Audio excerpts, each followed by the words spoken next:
In the wake of this weekend's mass shootings, 5 Democratic presidential candidates are in San Diego today for the annual convention of Unidos U.S., the largest Latino nonprofit advocacy group in the country. Joe Biden, Bernie Sanders, Kamala Harris, Julian Castro, and Amy Klobuchar are in San Diego less than 4 months after one person was killed and 3 more were injured at a synagogue in the nearby town of Poway. The alleged shooter in Poway posted a manifesto on the website 8chan, similar to that believed to be connected to the alleged attacker in El Paso. Here's Senator Sanders' comments directed at Senate Majority Leader Mitch McConnell today. Everybody here has experienced and felt the incredible sadness that we have seen in this last week with the mass killings in Dayton and in El Paso. And today, I say to Mitch McConnell, Republican leader in the Senate, stop allowing the NRA to dictate gun policy in America. Listen to the American people. And the American people are very clear about it. Overwhelming numbers. They believe in common sense gun safety legislation, expanding background checks, doing away with the so-called gun show loophole, making sure that people who buy guns legally are not selling them to criminals. And in my view, something I have believed for decades, the time is long overdue to end the sale and distribution of assault weapons in this country. Faiz Shakir is Senator Sanders' campaign manager, and he joins me now from Washington. Faiz, thank you so much for being with us. Hi, Elaine. Thank you. So Republican Senator Lindsey Graham said that he reached a deal to introduce a red flag law after President Trump signaled his support for the idea. Is that something Senator Sanders would vote for on its own? Well, we'd have to look at the details of it, but in general, yes, the concept is one that he would support because it would mean taking away guns from people who might be depraved individuals wanting to do harm, but we'd have to make sure that we're protecting due process rights of all Americans as we do so. But I would just say that, I saw the NRA today saying that they approved of Donald Trump's remarks, and I would worry that the NRA would be working its will to undermine and water down any gun reform measure that was introduced in the Senate. We have seen the NRA have an inordinate amount of influence over this president. So, Senator Sanders, let's talk about him calling for gun buybacks to begin, in addition to the ban of the sale of assault weapons and expanded background checks. Why specifically gun buybacks? Well, there's just too many guns on the streets of America right now. And you look at the numbers of semi-automatic assault weapons, there are around 5 to 10 million on the streets of America. These are military-grade weapons. There's more on the streets of America than are actually in the hands of the military.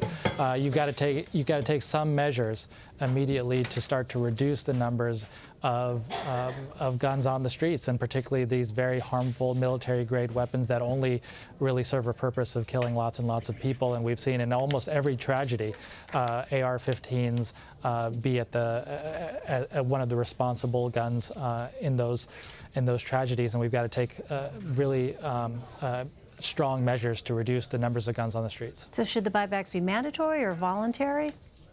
Well, we're working through the details of how best to execute it. Obviously, we got to reduce numbers, so we're looking at numbers. What would get us down to reducing them? If it would be a federal voluntary measure, then sure, we would. If that works, and I don't know that it would. It might have to be some degree of a mandatory with the proper amount and compensation.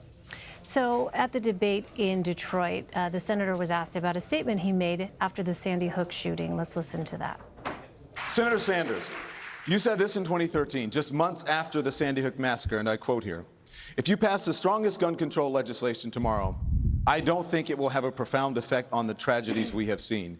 Do you still agree with that statement today? I think we have got to do, I think what I meant is what President Obama said, and that nobody up here is going to tell you that we have a magical solution to the crisis. So President Obama today said, quote, "Every time this happens, we're told that tougher gun laws won't stop all murders, that they won't stop every deranged individual from getting a weapon and shooting innocent people in public places. But the evidence shows that they can stop some killings." So with that in mind, Faiz, is there anything the senator thinks would create a profound effect? It's got to be all of the above on this, Elaine. I mean, you think about the fact that you need universal background checks, you need to ban assault weapons, you need to implement even better mental health funding in the United States of America. You've got to work on, as we mentioned, the federal buyback law. There's a lot of approaches that you got to take, and even when you take all of them, are you going to reduce and say to the American public that you've stopped the epidemic of gun violence? No, you probably haven't, but you've at least taken every measure that you can in a responsible way to address this crisis. And the only thing that's stopping us from taking these measures that have generally 80 to 90% approval with the American public is the NRA. If you look at Donald Trump's, rhetoric on this, he used to call for banning assault weapons, and now he doesn't. And why is that? Because the NRA spent $30 million trying to get him elected and successfully getting elected as president of the United States, and now they call the shots. Well, so Senator Sanders wants Mitch McConnell to call the Senate back into session to pass a gun safety bill. But does the senator really think the votes are there to pass any meaningful legislation? Last time I worked for Harry Reid, and we went through this process once before, and at one point we did have votes for a background checks measure. And what happened over the course of a few weeks after the Sandy Hook massacre was that the NRA worked its will and peeled off one member at a time. You might remember Joe Manchin and Patrick Toomey coming together to form a bipartisan compromise that would have taken some action, and then the NRA pulled off senators one at a time. So I think in these crises, usually the votes are there at the beginning, and then the votes slowly evaporate as the NRA works its will. So I believe, with each of these incidences, I would hope that the American public are increasing the pressure on their lawmakers, particularly Republican lawmakers, to finally do something. And would a President Bernie Sanders be open to taking executive action on guns if it can't make it through the Senate? 100%, yeah. I mean, that's the way you saw in our statement yesterday on the Medium post, that we're already thinking that way, that if you were president, what are the executive actions you would take? How could you strengthen the instant background checks laws? How could you do the research that would be needed to further look into other measures that the executive branch could do? There's been a lot of science that has been thwarted and prevented by the gun lobby that we aren't even allowed to undertake. So I think that there's a lot of measures that the administration could move on immediately, and we'd be looking to do that. So Senator Sanders called the president a white nationalist, and others have stopped short of that label. Why does the senator believe it's appropriate to use that term? Well, I mean, he's said the president is a racist for a very, very long period of time. It doesn't give him any joy to say that, but when you look at the rhetoric that comes out of the president's mouth, the unwillingness to criticize white nationalists who spread hate, every time one of these moments erupts, he seems to have a different reaction to if that gunman was a Muslim or a black person or a person of color. How would he react to when it's a white person? He just doesn't demonstrate a level of compassion and care for people who, quite frankly, don't look like him or don't espouse his own ideology. And I think Bernie Sanders is calling it for what it is.